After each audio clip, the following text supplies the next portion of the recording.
Bonjour, qui se balade à Paris ou plus encore à Marseille peut croiser sur les trottoirs d'autres mammifères urbains que ses semblables. Je veux parler des rats. J'en ai aperçu un récemment près de la Tour Eiffel. Mettons d'emblée les choses au point, il y a rat et rat. Le rat des villes est un rat brun nommé aussi surmulot, Rattus norvegicus ou rat d'égout.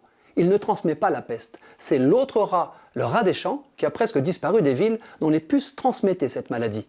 Il s'agit du rat noir, Rattus ratus. Le rat des villes est omnivore, à tendance carnivore. Celui des champs est omnivore, à tendance végétarienne. Le surmulot affectionne les lieux humides et souterrains, urbains. Le rat noir vit au sec et dans les étages, à la campagne. Ceci dit, Paris est une ville de rats vivant grâce aux hommes. Les sous-sols de la capitale en compteraient 3 millions contre 2 millions d'humains environ. La population des rats s'autorégule en fonction de la nourriture disponible par un système sophistiqué impliquant les femelles dominantes.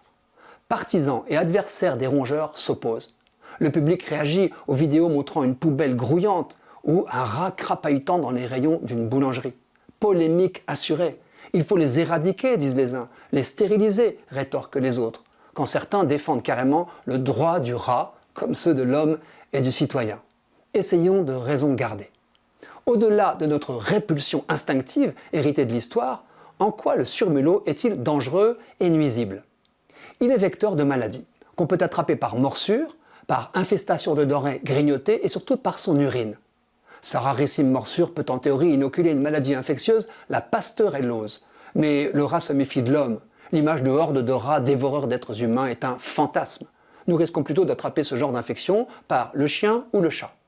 Une autre maladie, la leptospirose, peut certes être transmise par l'urine du rat, mais elle est bien plus souvent attrapée à cause des ragondins.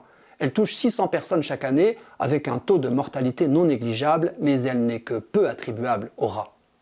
Certes, ceux-ci semblent parfois pulluler. Cela arrive si la nourriture afflue, parce que les reliefs de pique-nique envahissent un jardin public, ou pire, au moment des grèves d'éboueurs. Ou s'ils sont chassés des sous-sols par des travaux, une crue ou une inondation.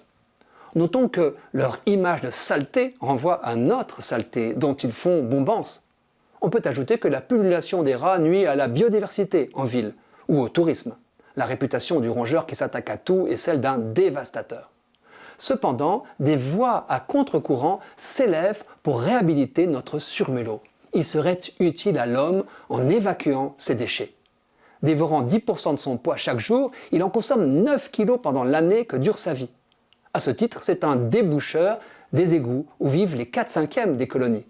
On estime que les rats parisiens consomment 800 tonnes d'ordures chaque jour. Sans eux, les canalisations seraient vite obstruées. Bref, les égoutiers disent que c'est un allié et plaident pour le réguler, sans l'exterminer.